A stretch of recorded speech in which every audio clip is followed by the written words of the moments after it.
বুক চিপিয়ে যেভাবে আমরা 17 বছর রুল স্যারকে 50 অনুরোধ জানাচ্ছি। তাবিজুর রহমান শাহিন ভাইকে ফুল দিয়ে বরণ করে নিচ্ছেন লোকমান হোসেন। এই নূর কুদ্দুস তালুকদার বিরুদ্ধে ধারে 6 লাখ টাকা প্রতীকী ভোট দিয়ে যান।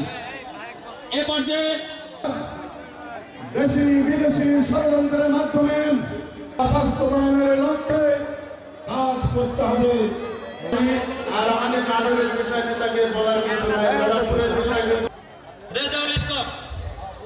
রেজাউল ইসলামকে আব্দুল হাই করে দিবেন। এ পর্যায়ে এদেশ আমাদের ধর্ম, আমরা হিন্দু মুসলমান যার যার ধর্ম শেষে পালন করবে, এটাই হচ্ছে আমাদের আজকের এই হচ্ছে আমাদের উদ্দেশ্য। আওয়ামী লীগ যখন ক্ষমতায় থাকে তখনই কিন্তু হিন্দু ভাইদের জায়গা জমি বাড়ি চাঁদাবাজি দখলদারিত্ব তাদের সময় হচ্ছে।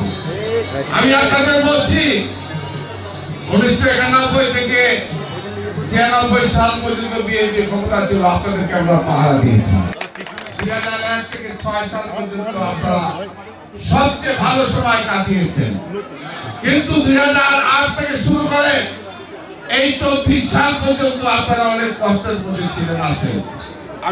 আমার দল, আমরা, আমাদের নেতা তারেক রহমান, আমাদের নেতা খালেদা জিয়া আপনাদের সাথে আছে, আপনাদের সাথে হাত দেন না। এখানে আমাদের হিন্দু মুসলমান কোনো বিভেদ নাই, ভেদাভেদ নাই। আমরা ভাই ভাই, আমরা ঐক্যবদ্ধ হবে আগামী দিনে না করে আমরা সকল কর্মকাণ্ড আমরা চালিয়ে যেতে চাই। তারেক রহমান, খালেদা জিয়া আজকে সারা দেশে একটা জোয়ার সৃষ্টি হয়েছে, আর এই জন্য আন্তর্জাতিক মহল, জাতীয় রাজনীতিতে কিছু ষড়যন্ত্রকারী বাংলাদেশের মধ্যে আবার নতুন করে ষড়যন্ত্র শুরু করেছে। তারা চাচ্ছে দেশের মধ্যে আবার অরাজকতা, দেশের মধ্যে আরো একটা সংঘাতময় পরিস্থিতি সৃষ্টি করে আবার যে আওয়ামী লীগ এই 15 বছর বাংলাদেশের মানুষকে শোষণ করেছে, বাংলাদেশের মানুষকে শোষণ করেছে, যাদের হাতে রক্তের দাগ কমছে নাই, আজকে তাদেরকে আবার বাংলাদেশে আনার ষড়যন্ত্র করছে।